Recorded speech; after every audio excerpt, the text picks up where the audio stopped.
pode testar. Eu já antecipei para você que o incapaz, ele não pode testar. Então, você tem que ficar atento para analisar a capacidade aí do seu cliente, né? Às vezes ele chega falando e relatando algum caso, você tem que ficar atento, porque a pessoa, ela não é incapaz somente pela idade. Então, às vezes, eu tenho uma pessoa aí de 16 anos que ela é incapaz. Ela pode testar? Não, ela não pode testar. Por quê? Porque ela é incapaz. Outra coisa, a pessoa, às vezes, ela está interditada. Então, é muito claro para você que uma pessoa interditada é incapaz, né? Ela já foi interditada. Só que você não precisa estar interditado para ser considerado incapaz aos olhos da lei. Então, a incapacidade, ela também pode ser percebida. Então, aquela pessoa que ela não consegue, não tem o discernimento para fazer, não tem a, como é que fala?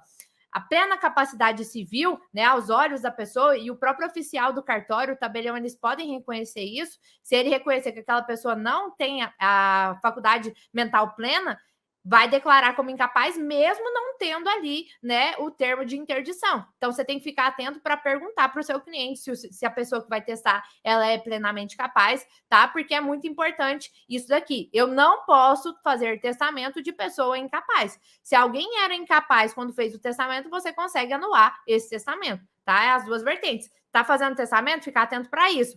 Tá lá na ação de abertura, registro de cumprimento de testamento, ou analisar uma viabilidade de anulação de testamento, você pode ganhar dinheiro dessas duas formas, tá ok? Não precisa do termo para ser considerado incapaz. A nomeação de tutor é 1634, 1634, inciso 6. 1634, inciso 6. Tá? Nomeação de tutor e instituição de bem de família é 1711, todos o Código Civil, tá ok? Instituição de condomínio edilício, 1332. Multipropriedade, 358. Reconhecimento de paternidade, 1609 e 1610. Tutor, nomeação de tutor, 1634. E instituição de bem de família, 1711. Isso, 1711, Raquel.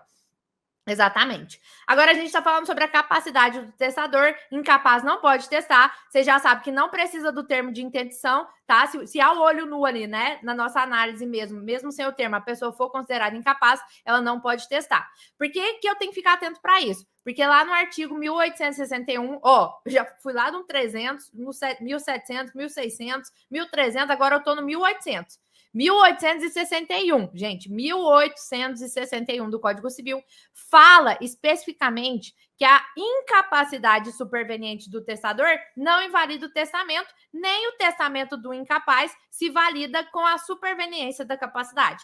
Traduzindo esse artigo para o português, o que ele significa e o que você, advogado, tem que ficar atento na hora de fazer um testamento ou analisar o testamento que foi feito para a viabilidade de anular.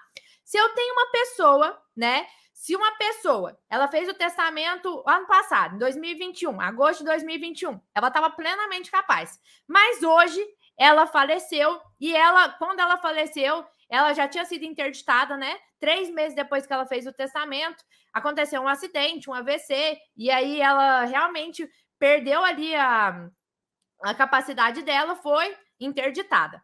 O que você tem que analisar não era a capacidade dela quando ela morreu, mas no dia que ela fez o testamento. Se no dia que a pessoa fez o testamento ela era capaz, aquele testamento tem plena validade. E que então, o que acontece lá no artigo 1861?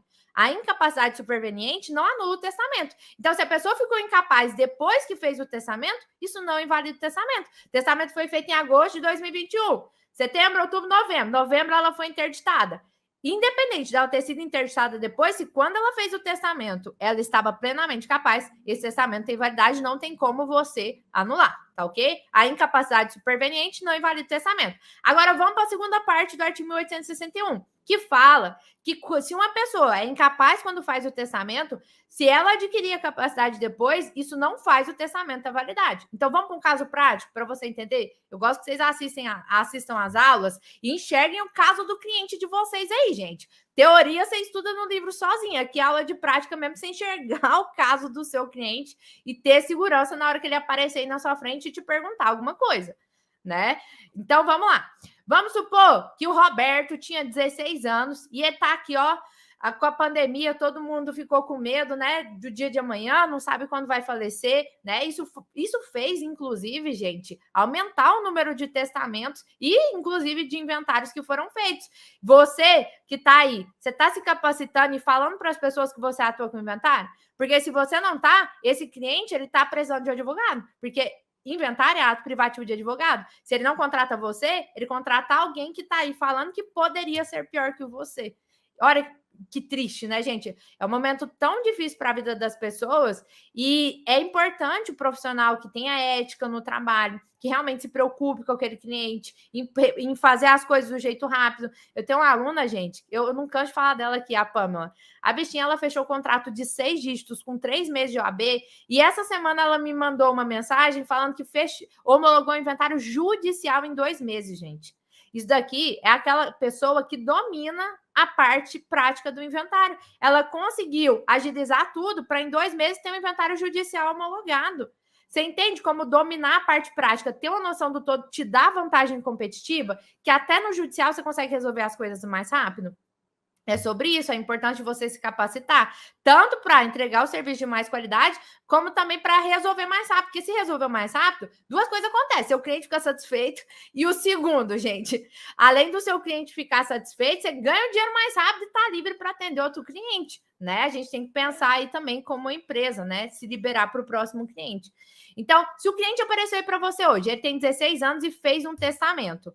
Gente, 16 anos, você é relativamente incapaz. Não posso testar, tá? Então, se depois, quando ele fizer 18 anos, ele vai lá e fala assim, não, eu vou lá e realmente eu estou convalidando aquele testamento que eu fiz quando tinha 16 anos. Estou ratificando, né? O pessoal adora falar, estou ratificando a minha vontade. Não pode, gente. A capacidade superveniente não convalida aquele ato feito quando ele era incapaz. Então, ele vai ter que fazer um novo testamento. Esse testamento da pessoa que tinha 16 anos, 17 anos ou que era incapaz, ele não tem validade nenhuma. Então, se aparecer um caso de uma pessoa que fez o testamento sendo incapaz, você pode invalidar esse testamento com fundamento onde, gente? No 1861 do Código Civil, tá?